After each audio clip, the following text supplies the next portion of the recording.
राजस्थान की सत्ता से बाहर होने के बाद से ही प्रदेश बीजेपी में सब कुछ ठीक नहीं होने की खबरें सामने आ रही थीं।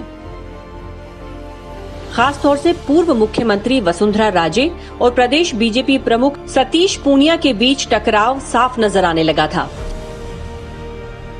बीजेपी में इस गुटबाजी को लेकर कांग्रेस को हमला बोलने का मौका मिल गया। ऐसे में बीजेपी नेतृत्व ने इस गुटबाजी को खत्म करने के लिए बड़ा कदम उठाया है। दरअसल बीजेपी के राष्ट्रीय अध्यक्ष जेपी नड्डा ने 16 सदस्यीय कोर कमेटी का गठन कर दिया है।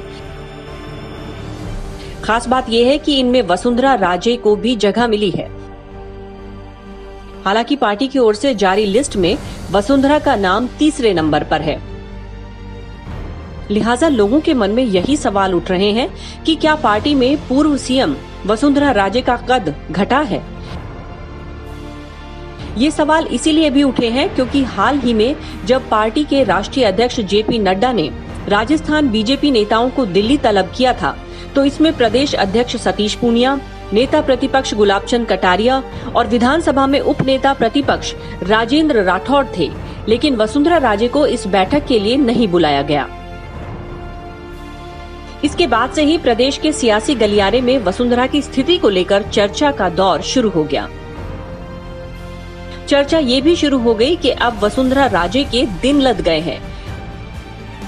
हालांकि इस बीच पार्टी नेतृत्व ने कोर कमेटी के गठन का ऐलान किया, जिसमें वसुंधरा राजे के साथ साथ ओम माथुर का भी नाम शामिल है।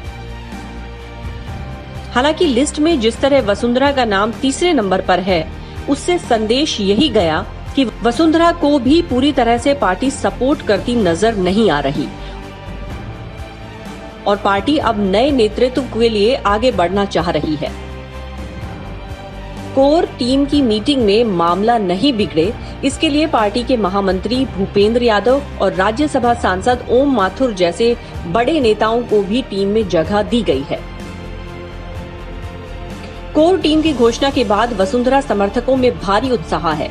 उन्हें लग रहा है कि वसुंधरा राजे बीजेपी की राजनीति की मुख्य धारा में वापस लौटेंगी। खबर ये भी है कि सतीश पूनिया हाल ही के कुछ दिनों में जिस तरह अपने प्रभाव का इस्तेमाल कर रहे थे, उसे देखते हुए बीजेपी आलाकमान कोर कमेटी का गठन कर सूबे के दिग्गज नेताओं में बढ़ती गुटबाजी को थामने की कोशिश की है। हालांकि बीजेपी की ये कोशिशें क्या रंग लाती है, ये देखना दिलचस्प होगा। Bureau report.